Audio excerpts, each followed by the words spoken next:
Hey guys, so welcome back to another video. So mayamna video gi title dagi su khangbiramagani ngasigi video sidi X habadi isagi khangnajaramaga good terms da oigera bad terms da oigera lapthoknakiba kainakhiba misak to the base toba reading oidoine ado ngasigi oina reading se pile ani thokna khaidokjage pile ani se pile A natragana pile B ko sigi pink candle oibasina pile A aduga sigi blue candle oibasina pile B pile ani sidagi size na apama pile do nghaktang push tawraga choose tawbiro aduga pile dugi matungina isagi oiba reading do tabiro ko aduga reading sida yaraktoisina isagi x to ma se my life ta kai go through tawrige haidi move on tawgrabra mana isagi damakta kai khalamba yabage and then x siga isaga se mu relationship se hanjannarakpa yabagi vision gumba leibra ꯑꯗꯨꯒꯨꯝꯕꯁꯤꯡꯗꯣ ꯑꯗꯨꯝ ꯂꯥꯛꯀꯅꯤ general ꯑꯣꯏꯅ ꯑꯗꯨꯒ ꯍꯦꯟꯅ personal ꯑꯣꯏꯕ reading ꯂꯧꯕꯤꯅꯤꯡꯕ ꯍꯦꯟꯅ detail ꯑꯣꯏꯕ reading ꯂꯧꯕꯤꯅꯤꯡꯕꯁꯤꯡꯒꯤꯅ ꯑꯩꯒꯤ Instagram ꯂꯤꯡꯛꯇꯣ ꯑꯩꯒꯤ ꯗꯦꯁꯀ꯭ꯔꯤꯞꯁꯟ ꯕꯣꯛꯁꯇ ꯍꯥꯞꯆꯔꯝꯃꯒꯦ ꯂꯤꯡꯛꯇꯨꯗ ꯑꯗꯨꯝ ꯆꯪꯕꯤꯔꯒ ꯏꯁꯥꯅ ꯄꯔꯁꯣꯅꯦꯜ ꯃꯦꯁꯦꯖ ꯑꯃ ꯊꯥꯕꯤꯔꯛꯑꯒ ꯁ꯭ꯂꯣꯠ ꯂꯧꯕꯤꯕ ꯌꯥꯒꯅꯤꯀꯣ ꯑꯗꯣ ꯉꯁꯤꯒꯤ ꯑꯣꯏꯅꯗꯤ ꯑꯦꯛꯁꯇ ꯕꯦꯁ ꯇꯧꯕ ꯖꯦꯅꯔꯦꯜ ꯔꯤꯗꯤꯡꯁꯦ ꯍꯧꯔꯁꯦ without further ado let's get into the video Hey guys, so ꯑꯍꯥꯟꯕꯗ ꯑꯩꯈꯣꯏ ꯄꯥꯏꯜ A ꯀꯣ ꯄꯥꯏꯜ A ꯅꯠꯇ꯭ꯔꯒꯅ ꯁꯤꯒꯤ ꯄꯤꯡꯛ ꯀꯦꯟꯗꯜꯁꯦ ꯆꯨꯁ ꯇꯧꯕꯤꯕ ꯏꯆꯤꯜ ꯏꯅꯥꯎꯁꯤꯡꯗꯣ ꯑꯗꯨꯒꯤ ꯑꯣꯏꯕ ꯔꯤꯗꯤꯡꯁꯦ ꯇꯧꯗꯣꯏꯅꯦ ꯑꯗꯣ ꯑꯍꯥꯟꯕꯗ ꯑꯩꯈꯣꯏ ꯄꯥꯏꯜ Aꯒꯤꯗꯃꯛꯇ ꯏꯁꯥꯒꯤ ꯑꯦꯛꯁꯅ ꯀꯩꯀꯩ ꯈꯜꯂꯤꯒꯦ ꯍꯥꯏꯕꯗꯨꯒꯤ ꯃꯔꯝꯗ ꯌꯦꯡꯅꯅꯕ ꯀꯥꯔꯗꯁꯦ ꯍꯥꯟꯅ ꯁꯐꯜ ꯇꯧꯔꯒ ꯄꯤꯛ ꯇꯧꯔꯁꯦꯀꯣ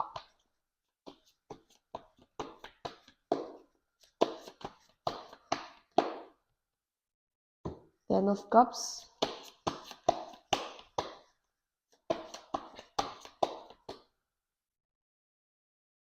Queen of Pentacles,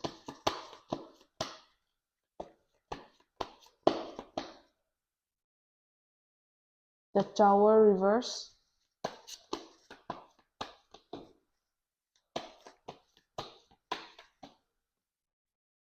the Fool ko,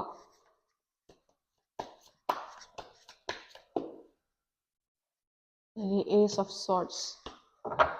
So, sigi cardꯁꯤꯡꯁꯦ pile A ꯈꯟꯕꯤꯔꯤꯕ ꯏꯆꯤꯜ ꯏꯅꯥꯎꯁꯤꯡꯒꯤꯗꯃꯛꯇ X ꯗ ꯕꯦꯁ ꯇꯧꯕ ꯀꯥꯔꯗꯁꯤꯡ ꯑꯣꯏꯗꯣꯏꯅꯦꯕꯀꯣ ꯐꯥꯔꯁ ꯑꯦꯟ ꯐꯣꯔꯃꯣꯁ ꯏꯁꯥꯒꯤ ꯑꯦꯛꯁꯁꯦ ꯍꯧꯖꯤꯛꯃꯛꯀꯤ ꯑꯣꯏꯅ ꯃꯣꯏꯁꯦ ꯃꯨꯚ ꯑꯣꯟ ꯇꯧꯅꯕꯒꯤ ꯂꯝꯕꯤꯗ ꯆꯪꯁꯤꯜꯂꯤꯕ ꯑꯣꯔ ꯃꯨꯚ ꯑꯣꯟ ꯑꯣꯜꯔꯦꯗꯤ ꯇꯧꯔꯕꯒꯤ ꯃꯑꯣꯡꯗ ꯚꯤꯖꯟꯁꯦ ꯎꯏꯌꯦꯕꯀꯣ ꯑꯗꯨꯒ ꯃꯨꯚ ꯑꯣꯟ ꯇꯧꯕ ꯍꯥꯏꯔꯒ ꯍꯦꯛꯇ ꯃꯥꯁꯦ ꯅꯨꯄꯤ ꯑꯇꯣꯞꯄ ꯀꯣꯏꯔꯝꯒꯅꯤ ꯅꯠꯇ꯭ꯔꯒꯅ ꯅꯨꯄꯥ ꯑꯇꯣꯞꯄ ꯀꯣꯏꯔꯝꯒꯅꯤ ꯑꯗꯨꯒꯨꯝꯕꯒꯤ ꯍꯥꯏꯗꯤ ꯂꯥꯏꯛ ꯋꯥ ꯉꯥꯛꯇ ꯅꯠꯇꯦ ꯃꯥꯗꯣ ꯍꯥꯏꯗꯤ ꯏꯁꯥꯒꯤ ꯑꯦꯛꯁꯇꯣ ꯑꯇꯣꯞꯄ ꯄꯔꯁꯟ ꯑꯃ ꯈꯪꯅꯕꯒꯤ ꯂꯝꯕꯤꯗ ꯆꯪꯁꯤꯜꯂꯝꯕ ꯌꯥꯏ ꯆꯪꯁꯤꯜꯂꯝꯗꯕ ꯌꯥꯏꯑꯕꯀꯣ ꯑꯗꯣ ꯃꯨꯚ ꯑꯣꯟ ꯇꯧꯕ ꯍꯥꯏꯔꯒ ꯍꯦꯛꯇ ꯑꯅꯧꯕ ꯃꯤ ꯈꯪꯅꯔꯒ ꯃꯨꯚ ꯑꯣꯟ ꯇꯧꯕ ꯈꯛꯇꯪ ꯃꯨꯚ ꯑꯣꯟ ꯇꯧꯕ ꯆꯤꯡꯗꯦꯀꯣ ꯍꯥꯏꯗꯤ ꯔꯤꯂꯦꯁꯟꯁꯤꯞꯇꯨꯗꯒꯤ ꯃꯨꯚ ꯑꯣꯟ ꯇꯧꯔꯒꯦ ꯍꯥꯏꯔꯒꯗꯤ ꯑꯅꯧꯕ ꯃꯤ ꯈꯪꯅꯗ꯭ꯔꯒꯁꯨ ꯐꯤꯂꯤꯡꯁꯤꯡꯗꯣ ꯂꯣꯏꯅꯃꯛ ꯊ꯭ꯔꯨ ꯑꯥꯎꯠ ꯇꯧꯈꯤꯕꯗꯨꯕꯨ ꯃꯨꯚ ꯑꯣꯟ ꯇꯧꯕ ꯀꯧꯋꯦꯕꯀꯣ ꯑꯗꯨꯕꯨ ꯑꯌꯥꯝꯕ ꯃꯇꯝꯗ ꯃꯨꯚ ꯑꯣꯟ ꯇꯧꯕ ꯍꯥꯏꯔꯒ ꯑꯩꯈꯣꯏꯅ ꯃꯤ ꯑꯇꯣꯞꯄ ꯈꯪꯅꯈꯤꯕꯁꯦ ꯁꯤꯁꯤꯗ ꯈꯟꯒꯜꯂꯦ ꯑꯗꯨꯕꯨ ꯑꯗꯨꯃꯛꯀꯤ ꯋꯥ ꯉꯥꯛꯇ ꯅꯠꯇꯦ ꯃꯨꯚ ꯑꯣꯟ ꯇꯧꯕ ꯍꯥꯏꯔꯒꯗꯤ ꯔꯤꯂꯦꯁꯟꯁꯤꯞꯇꯨꯗꯒꯤ ꯂꯥꯏꯛ ꯂꯥꯞꯊꯣꯛꯑꯒꯦ ꯑꯣꯔ ꯔꯤꯂꯦꯁꯟꯁꯤꯞꯇ ꯂꯤꯞ ꯕꯤꯍꯥꯏꯟ ꯇꯧꯔꯝꯃꯒꯦ ꯍꯥꯏꯅ ꯗꯤꯁꯤꯖꯟ ꯂꯧꯕꯗꯣ ꯑꯗꯨꯕꯨ ꯃꯨꯚ ꯑꯣꯟ ꯇꯧꯕ ꯀꯧꯋꯦꯕꯀꯣ ꯁꯣ ꯄꯥꯏꯜ A ꯈꯟꯕꯤꯔꯤꯕ ꯏꯆꯤꯜ ꯏꯅꯥꯎꯁꯤꯡꯁꯦ ꯏꯁꯥꯒꯤ ꯑꯦꯛꯁꯁꯦ ꯌꯥꯝ ꯍꯦꯛꯇ ꯁꯥꯎꯅꯔꯒ ꯅꯠꯇ꯭ꯔꯒꯅ ꯌꯥꯝ ꯍꯦꯛꯇ ꯈꯠꯅ ꯆꯩꯅꯕ ꯑꯣꯔ ꯕꯦꯗ ꯇꯔꯝꯁꯇ ꯌꯥꯝ ꯍꯦꯛꯇ ꯅꯨꯡꯉꯥꯏꯅꯗ꯭ꯔꯒ ꯂꯥꯞꯊꯣꯛꯅꯈꯤꯕ ꯑꯗꯨꯃꯥꯏꯅꯃꯛꯇꯤ ꯑꯣꯏꯗꯕ ꯃꯥꯜꯂꯦ ꯁꯝ ꯃꯤꯁꯑꯟꯗꯔꯁꯇꯦꯟꯗꯤꯡ ꯈꯔꯗꯒꯤ ꯅꯠꯇ꯭ꯔꯒꯅ ꯋꯥꯈꯜ ꯆꯥꯅꯔꯛꯇ꯭ꯔꯦ ꯍꯥꯏꯅ ꯏꯁꯥꯅ ꯑꯦꯒ꯭ꯔꯤ ꯇꯧꯅꯔꯛꯄꯗꯒꯤ ꯑꯣꯔ ꯉꯁꯥꯏꯒꯤ ꯂꯩꯔꯝꯕ ꯀꯅꯦꯛꯁꯟ ꯑꯣꯔ ꯁ꯭ꯄꯥꯔꯛꯇꯣ ꯔꯤꯂꯦꯁꯟꯁꯤꯞꯇꯨꯗ ꯂꯩꯔꯛꯇ꯭ꯔꯦꯅ ꯍꯥꯏꯕꯗꯒꯤ ꯏꯁꯥꯅ ꯌꯥꯅꯔꯒꯀꯣ ꯍꯣꯏ ꯈꯠꯅꯕ ꯁꯥꯎꯅꯕ ꯈꯔꯗꯤ ꯌꯥꯎꯔꯝꯕ ꯌꯥꯏ ꯕꯠ ꯌꯥꯝ ꯍꯦꯛꯇ ꯋꯔꯁ ꯑꯣꯏꯔꯒ ꯑꯣꯔ ꯆꯤꯠ ꯇꯧꯔꯒ ꯅꯠꯇ꯭ꯔꯒꯅ ꯌꯥꯝ ꯍꯦꯛꯇ ꯇꯣꯛꯁꯤꯛ ꯆꯠꯂꯒ ꯀꯥꯏꯅꯈꯤꯕꯗꯤ ꯑꯣꯏꯗꯕ ꯃꯥꯜꯂꯦꯕꯀꯣ ꯑꯗꯨꯝ ꯔꯤꯂꯦꯁꯟꯁꯤꯞꯇꯣ ꯐ꯭ꯂꯣꯗꯣ ꯀꯥꯏꯔꯛꯄꯗꯒꯤ ꯅꯠꯇ꯭ꯔꯒꯅ ꯃꯤꯁꯑꯟꯗꯔꯁꯇꯦꯟꯗꯤꯡ ꯂꯩꯔꯛꯄꯗꯒꯤ ꯑꯣꯔ ꯏꯁꯨ ꯈꯔ ꯂꯩꯅꯔꯛꯄꯗꯒꯤ ꯅꯨꯡꯉꯥꯏꯅꯔꯛꯇꯕ ꯈꯔ ꯌꯥꯎꯔꯛꯄꯗꯒꯤ ꯂꯥꯞꯊꯣꯛꯅꯔꯁꯦ ꯍꯥꯏꯅ ꯗꯤꯁꯤꯖꯟ ꯂꯧꯅꯔꯒ ꯂꯥꯞꯊꯣꯛꯄꯒꯤ ꯃꯑꯣꯡ ꯑꯗꯨꯃꯥꯏꯅ ꯑꯣꯏꯅ ꯎꯏꯌꯦꯕꯀꯣ ꯑꯗꯣ ꯑꯗꯨꯃꯥꯏꯅ ꯒꯨꯗ ꯇꯔꯝꯁꯇ ꯍꯥꯏꯗꯤ ꯌꯥꯝ ꯀꯟꯅ ꯅꯦꯒꯦꯇꯤቭ ꯑꯣꯏꯗꯕꯤꯗ ꯂꯥꯞꯊꯣꯛꯅꯔꯛꯄ ꯑꯣꯏꯕꯅꯤꯅ ꯏꯁꯥꯒꯤ ꯑꯦꯛꯁꯁꯦ ꯍꯧꯖꯤꯛꯃꯛꯀꯤ ꯑꯣꯏꯅ ꯑꯗꯨꯝ ꯃꯨꯚ ꯑꯣꯟ ꯇꯧꯕꯒꯤ ꯂꯝꯕꯤꯗ ꯑꯗꯨꯝ ꯆꯪꯁꯤꯜꯂꯒꯦꯅ ꯈꯟꯕꯒꯤ ꯃꯃꯤꯁꯦ ꯇꯥꯏꯌꯦꯕ ꯍꯥꯏꯗꯤ ꯔꯤꯂꯦꯁꯟꯁꯤꯞꯇꯣ ꯀꯩꯁꯨ ꯀꯟꯇꯤꯅ꯭ꯌꯨ ꯇꯧꯕꯗ ꯌꯥꯔꯔꯣꯏ ꯀꯥꯟꯅꯔꯔꯣꯏ ꯅꯠꯇ꯭ꯔꯒꯅ ꯀꯟꯇꯤꯅ꯭ꯌꯨ ꯐꯅꯌꯥꯝꯅ ꯇꯧꯅꯤꯡꯉꯒꯁꯨ ꯐ꯭ꯌꯨꯆꯔ ꯎꯔꯛꯇ꯭ꯔꯦ ꯀꯥꯏꯅ ꯈꯟꯕꯗꯒꯤꯀꯣ ꯑꯗꯨꯝ ꯂꯥꯞꯊꯣꯛꯅꯔꯛꯄ ꯇꯥꯏꯞ ꯑꯣꯐ ꯔꯤꯂꯦꯁꯟꯁꯤꯞꯇꯣ ꯑꯣꯏꯌꯦ ꯑꯗꯨꯅ ꯒꯤꯞ ꯑꯞ ꯇꯧꯔꯒꯦꯅ ꯈꯟꯕꯁꯤꯅ ꯍꯦꯟꯅ ꯅꯝꯅ ꯎꯏꯌꯦꯕ ꯃꯥꯏ ꯁꯥꯏꯠꯇꯒꯤ ꯑꯗꯨꯅ ꯃꯨꯚ ꯑꯣꯟ ꯇꯧꯕꯒꯤ ꯂꯝꯕꯤꯗ ꯆꯪꯁꯤꯟꯕꯒꯤ ꯃꯑꯣꯡꯗ ꯎꯏꯌꯦꯕꯀꯣ ꯑꯗꯒꯤ ꯏꯁꯥꯒꯤ ꯑꯦꯛꯁꯤꯅ ꯏꯁꯥꯒꯤꯗꯃꯛꯇ ꯀꯩ ꯈꯟꯒꯦ ꯍꯥꯏꯕ ꯃꯇꯝꯗ ꯂꯥꯏꯛ ꯏꯁꯥꯒꯤ ꯑꯦꯛꯁꯤꯅ ꯏꯁꯥꯁꯦ ꯑꯗꯨꯝ ꯔꯤꯒꯥꯔꯠ ꯇꯧꯋꯦ ꯏꯁꯥꯕꯨ ꯑꯗꯨꯝ ꯈꯟꯖꯩ ꯏꯟ ꯗ ꯁꯦꯟꯁ ꯗꯦꯠ ꯍꯦꯛꯇ ꯔꯤꯂꯦꯁꯟꯁꯤꯞꯁꯦ ꯍꯟꯖꯤꯟꯒꯦ ꯈꯣꯠꯀꯦ ꯑꯗꯨꯒꯨꯝꯕꯒꯤ ꯋꯥꯈꯜꯃꯛꯇꯤ ꯈꯟꯗꯦꯕꯀꯣ ꯏꯁꯥꯒꯤ ꯑꯦꯛꯁꯁꯦ but he or she values you ko haidi x oitaraga yam ita phattana warongda khanba natragana negative oina khanba adugumba do pakna tawdeba ko adum mangonda isagi oiba leibham thokpa respect to adum leiye aduduga relationship leiramba kaubanina some sort of feelings macha macha khari dam tawagadi thammine ko mangonda su but adugumba singda loina mana kai haini like jar amada thamoigi jar amda hapchalaga hangdo aroige ne khalaga thamkhrebako but he or she respects you adagi dum haidi like afaba person amani somse haina ex to na regard taweba yam hekta negative sense ta khanbam adu mumakti leitebako aduga relationship se by hook or crook negative side ta lakhre ko haidi isa isa ni desire taram bayai taram da bayai negative side ta lakhre changes khara lakhre changes lakhibasinduda isa isana adapt tawraga chatpa ngamhaudre adapt tawraga chatpa ngamhaudabanina change tuna puraga relationship se kainaba haiba romduda lakhrebako ado adumaina change to lakhra matungda kaina khra matungda hojik se kashu isagi ex na relationship se hanjinage na khanba natragana hanjinana balambi thiningba gumba aduguma pak maonda leitre mase dum everything happens for the best kaina khallaga adum move on tawrage give up tawrage haiba wakhal se sida oina leireba haidi laiba change to for the better ne haina khallebako haidi change to thugairaga relationship se save tawna hotnaraga su future da kashu kana roi kaina mana khanjabado amaina khalle aduna relationship se kashu save tawge haiba wakhal se monda pakna leitrebako and then sida the full haiba maga ace of swords haiba maga card ani thol eba sige card ani shina isagi ex ka isaga se muk hanjinnarak pa yabagi vision leibra hanjinnarak pa da afaba oigadra hai matamda so as I said before isagi ex se adum mature type of person oye natragana mado relationship se phanamna nushiraga su or phanamna nushinaramba oitaraga su sunya yaroi haiba ama magi mind the click tawkhrebako aduna once break up tawkhraba or yaroi na khankraba relationship de amuk hanjalaroige haina mana khalleba aduna ma se hojik se dum life ke anoba path amada anoba beginning amda changsinbage mong uye mado hojik maki oina atopa person khangnaba khangnadaba tongana thamgraga su anoba life ki phase amda changsinlage haina khong thangjanba haukhrebako aduna mado turn back tawraga kashu yenga aroi hoi nong phadok thingnabada hi hello haina kaunarakpadi yai but isagi ex se isada kashu halakningbagi wakhalon da hojik ki oina di udrebako aduduna magi motive to yam clear oye haidi ma adum relationship se yararoi or relationship se oiraroi ma give up tawrage move on tawrage haina mangoda stick tawkhrabanina mana kashu halakningbagi wakhaldo udre aduna isana approach tawdana khotana hotnaragasu hoi friends oina loinarakpa yai natragana dum hoi paugumbadi phaunarakpa yai but relationship oina hanjinnarakpagi vision di gi hamna nemebako aduga relationship oina hanjinnaraga chatpa taraga su bright future gi vision se card na su uba ngamdeba aduna isagi ex haibase ex ni matam khara loinarame part of your life oirame adubu hojikti lapnarabanina move on tawbagi lambida changsinbasine hena better option oirani haina card na vision pibako so pile A gi reading se sida loire sidagi lawpa yaba advice losinbiraga mathangi reading amuk ngaiminarase ko hey guys so mathang koi pile B ko pile B natragana sige blue candle se choose to be ichili now singi damakta isagi x na kari kari kalamba yabage adagi x to move on tawgraba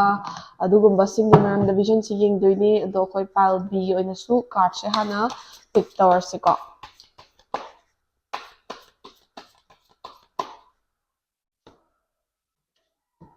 Eight of Cups reverse,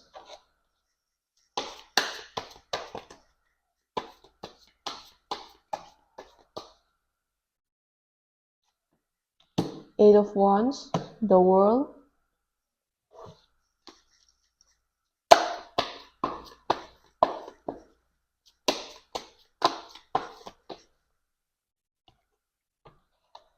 the Sun,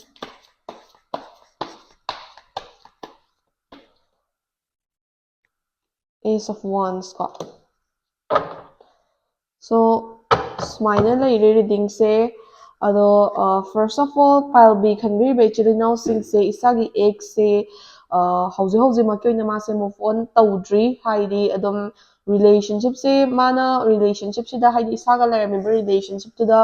waroba nungaitaba pendaba khara di leiba ma relationship tuda disappointed oire adagi maonda nungaitaba pendaba haidi mana soibagi orambiya isana soibagi orambiya relationship se break up habadu di oire ko adubu break up oiraba oitaraga su ma se kai haini hojwaki oina relationship se kainare habasida ma se adapt tawba ngamdaba move on tawba ngamdriba amadi adum hoi move on tawba ngamnanaba mana mi atopa wari sadana khotana adagi adum like anova relationship lerasira kaina ngaki oiba wakhal khalakpa mon khanma mayam di yawe ko but ultimately adum mathandagum malaira akanda natragana achikpa matamda ma se isabu adum ningsingba isagi ba wakhal dum khalakpa relationship to adum remember torpa adugum mayam ama thingnaiye aduduna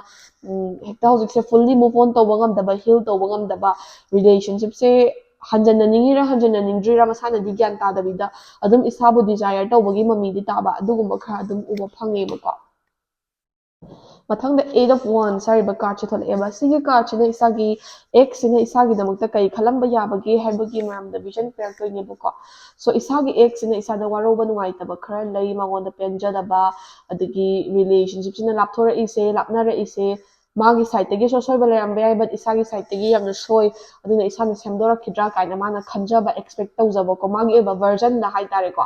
aduduga relationship se amuk hanjinna badi pame magi side tagi ko pam taragasu mana di approach tawroi ge kaina khanba ego haigadra attitude haigadra or mangonda ngasagi warogi banungai tabaduna maram oiraka magi side tagi di approach tawroi ge adubu isagi side tagi approach lakadra ngai ge kaina mana khanbado adumaina khanbagi mami taye aduga hoi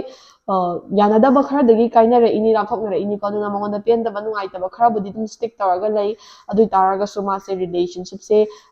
kai haini amuk desire redesire di taweba ko adu taraga su magi side tagi di approach ti chatnaroi kaina lepada adumaina oeba so the world hariba card chathole is sisina isagi advice regarding your ex and regarding this separated situation ko hojik lapna khriba kaina khriba situation sida isagi advice neba so isana phajana hana deeply analyze tawbiyo haidi relationship se haidi isagi kaina khriba isagi ex ka isaga leramiba relationship se isana tasene desire tawbibra tawbidabra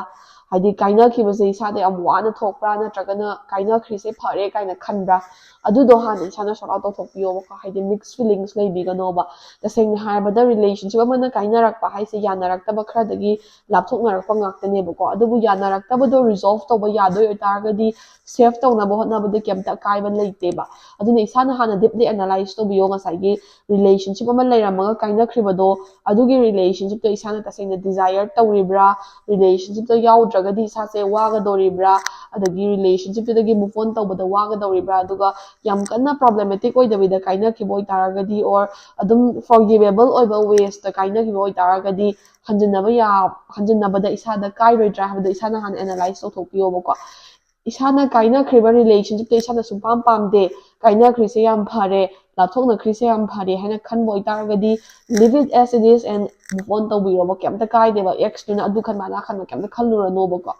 adu natabida kaina khriba relationship to isana desire tawba relationship tuna kaina bada isada yam impact tawba effect tawboi taragadi isagi side tagi su relationship to save tawna ba hotna bada adum universe na mateng pangkani ba ko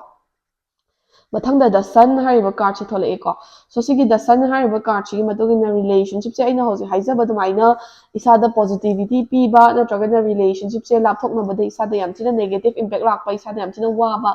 amade isana su hanjinaba pam taragadi hanjinaba hotnaba kemta kaide hanjinarakpa yabagi positive chances su dum laibu ko if isana tasina desire taragadi adubu isana desire tawdabida adum mana hairakpa the flatter tawraga hanjinarage kaina khanboi taragadi adudi tawbigano habida aina hosta haijakiba dumaina relationship ama lapthoknarakpa kainarakpa haibase yanarakta khara dagi lapthoknara ini kainara ini aduna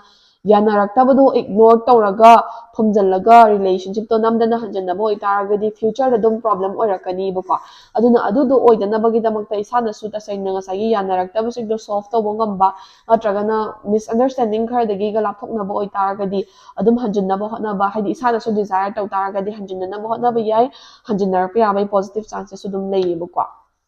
aduga ace of wands hariba card chithol eba sigi ace of wands hariba card sigi matungina stick to your own decision haina card advice pibako haidi ngasai isagi ex to isana tasengna desire tawbra tasengna nungsiribra adagi relationship to tasengna redesire tawribo itaragadi move on tawdabida hanjinanaba hotnabase yai hanjinarapa yabai positive chances su lei aduga amana amagi mistakes no make up tawnaraga phana chatminaba yabagi future gi vision su leiba aduna tabida relationship to yam negative oina toxic oina kaina kiba relationship to kaina kiba de isada gi burden nama lawdha gi bagi ta tawboi taragadi adudadi hajanbiro no warasu wana move on tawna boina hotna biro ko aduna it depends on the situation haidi pile bi kan bi bechili now singna isagi ex to yamtina nuksi jaraga redesire to jaraga amuka hanjina bada kaiba leite ne khan boi taraga di dum hanjina biu kamta kaide afaba bijan adum lei aduna tabida relationship to yamna toxic and negative oina kaina kiba relationship to kaina kiba matam da isagi kokthak ta potlom ma thangda kibagi ta taw kiboi taraga di hanjina da basina better option oi ba aduna phasna khallaga choose your decision wisely ko so reading si sida loire sidagi lawba yaba advice ang lotion biraga mathangi reading among aminarsi ko thank you for watching stay tuned for more